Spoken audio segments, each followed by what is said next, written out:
era ab'omukisa.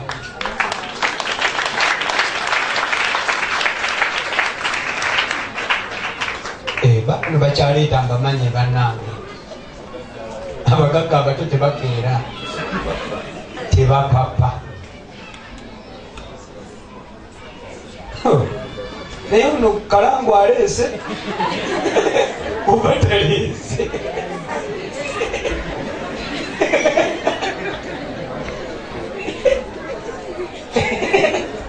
Mukama yeebazibwe.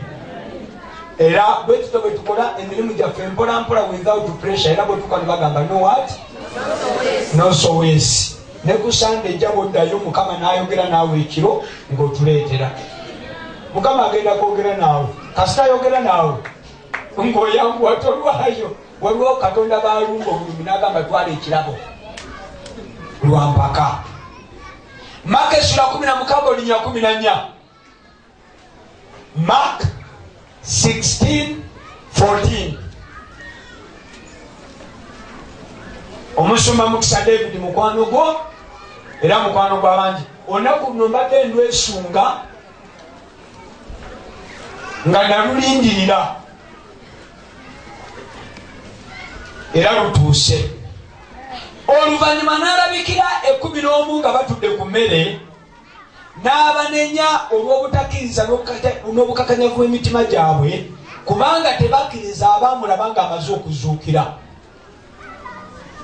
Abaguddeko bali ku mmere n'anyiiga abanenya kubanga tebakkiriza abaleese mesegi ky'omusajja yazuukidde. Bawakana yazuukidde wa naye ng'ate abawakana babadde naye kanga byonna n'ebintu bye bawakanira yabibagamba nti ajja kuzuukira. Ekibatawanyiza mmere bandibadde bali mu kusiba kati bali mu kulya mmere. Nayogera n'abaana wano abaweereza be nali nabo.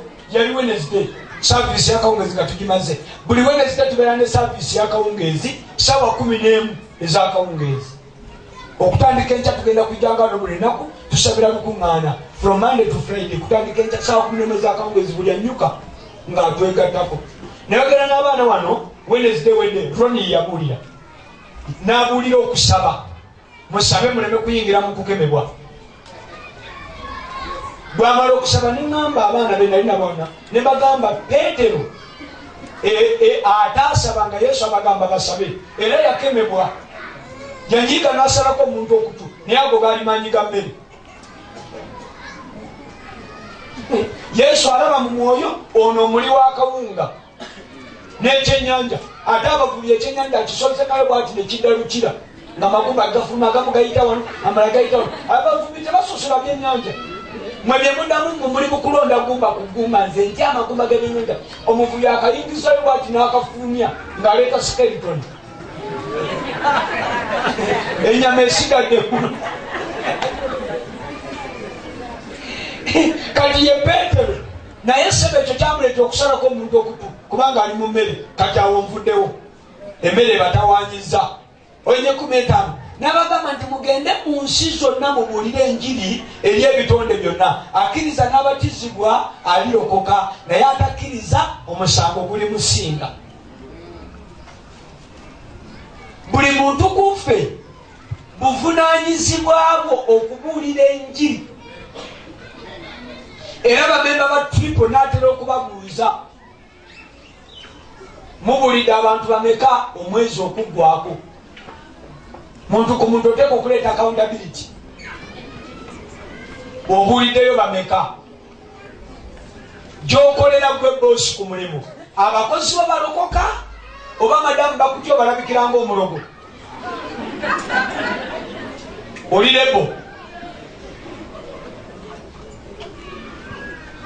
ku mulimu. Oyenye 16 akkiriza n'abatizibwa alirokoka naye atakkiriza omusango guli musinga. Kati awo abakatuliki bonna wagenda bakubisa kibooko beri basanga mu Geyena oberi basanga mu Gulunze. Naawe onyugambye akkiriza gaga amafuta galeeta obugaga.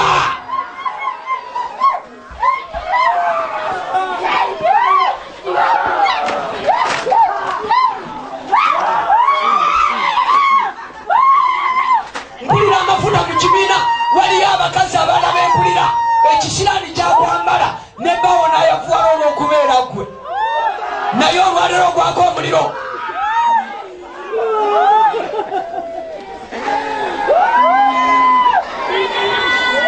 Wanika emikono gyo mu bbanga kigwako amafuta kati kikoliga ekibadde kyakusiba kikutuka. Laba enjegere bwe zimenyeka. Laba omukazi gwe babaka ekitambala ky'oku mutwe ne bakitwala mu ssabo. Laba oyo gwe bajjako sente ne bazitwala mu ssabo. Laba omukazi gwe babaka akatambaala.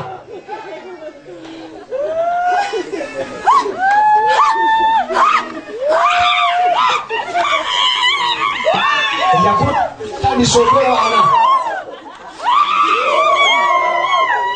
naye gulu likunonye leero. This is triple blessings. Ne bwe babanga ba ogenda kuweebwa omukisa.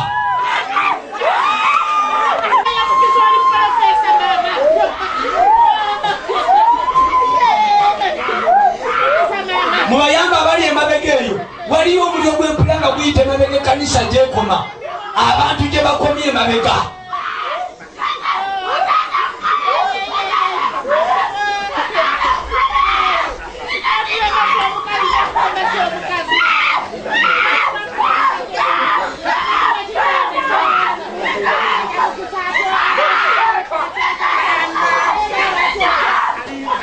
Baba abagwako omwoyo emabega bagenda kutandika okulagula.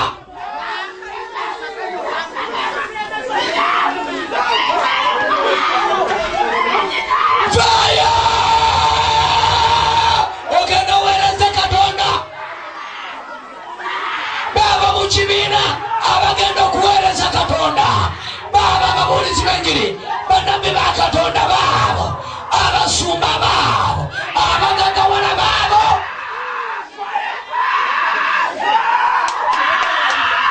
Waliwo omuntu gw'empulidde agwako amafuta ag'okugagawala mugenda mulaba ng'alwana.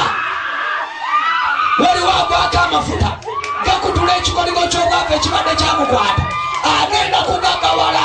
Ali mabegawo mu kibiina wuyo agenda kulwana. Abadde aloota ensawo ye bagimubyeko, abadde yeeraba yeegatta n'ekikasi. Olwalero agwako amafuta. Mubayambe bali eyo mabega.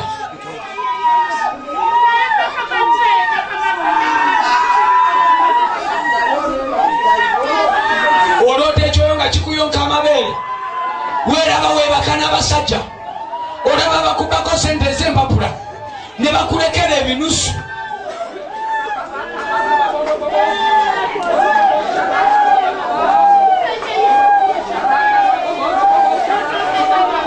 Mubayambe bali mabega eyo mbawulira. Waliwo omuntu gwendabye nga bamukolera transfer okumujja mu baavu omuyingiza mu ttiimu y'abagagga.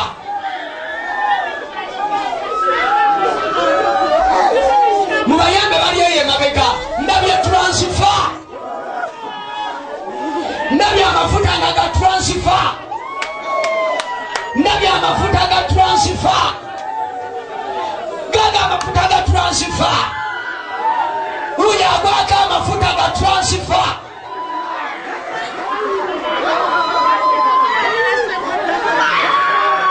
Uya agwako amafuta gamukolera transfer.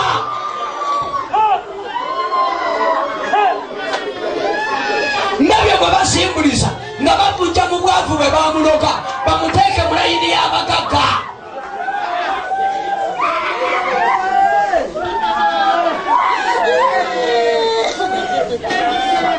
Yesu aleta ecupa y'amafuta bayiweko amafuta. Ndabye gwe bakolera transfer.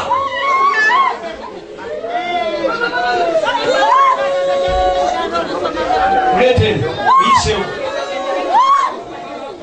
Twala eno omukadde tasobola balema bafukeko amafuta.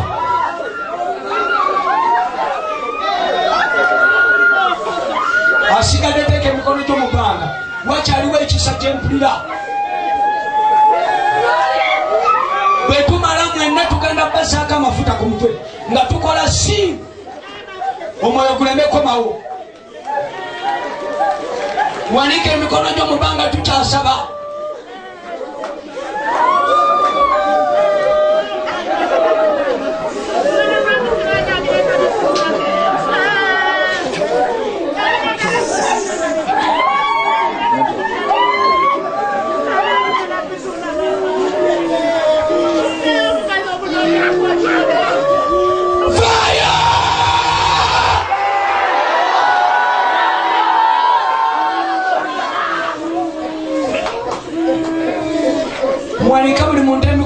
ggwanga bulungi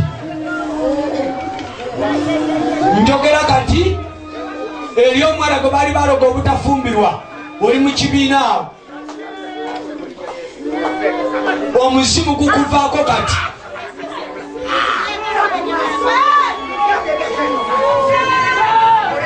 bali mabega eyo bali babaloga obutafumbirwa